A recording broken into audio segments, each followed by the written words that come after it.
तिरछी नजर हा कटार हो गे वो तोरे माया मोर जीव के आधार हो गे ना। तोरे मीठे बोली हजू की काल होगी गा तोरे माया मोर जीव के आधार होगी ना। तोरे तिरछी नजर हा कटार हो गे वो तोरे माया मोर जीव के आधार हो गे ना। तोरे मीठे बोली हजू की काल होगी गा तोरे माया मोर जीव के आधार होगी ना। तोरे माया के भरोसा जिंदगानी गरीबो दोनों प्रीति के लिखबो कहानी गरीबो है।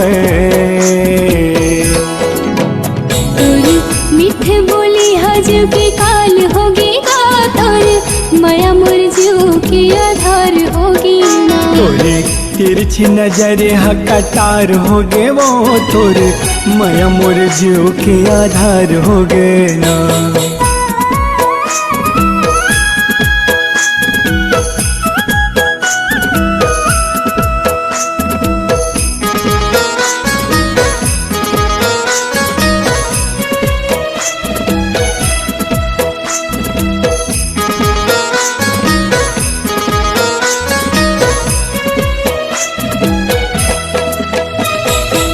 तोरे माया के गोरी बंधना में मैं ऐसे बंधा गे प्रेम पीड़ित मैं सुख के बदरिया गोरी तहा बन जा रे अंगना में मोर रानी माया बरसारे।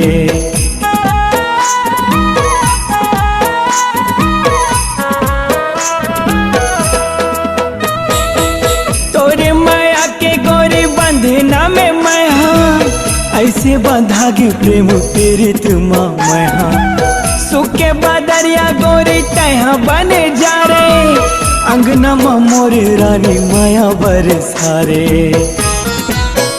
तोरे माया के भरोसा जिंदगानी गरीबो दोनों प्रीति के लिखबो कहानी गरीबो है।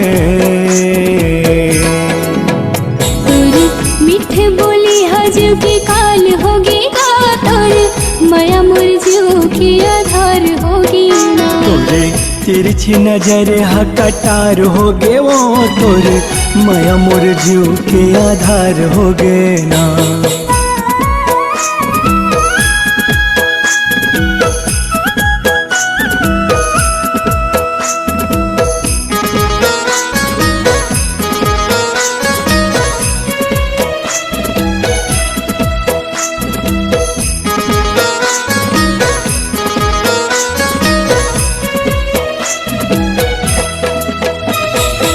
नहीं छोड़ा तोला गोरिया कसम खवाले मर के भी सदा हमर रहे मुरमाया रे। जन्मों जन्म के रानी साथ में निभाऊं सुख दुख के जिंदगी संग में पाऊं।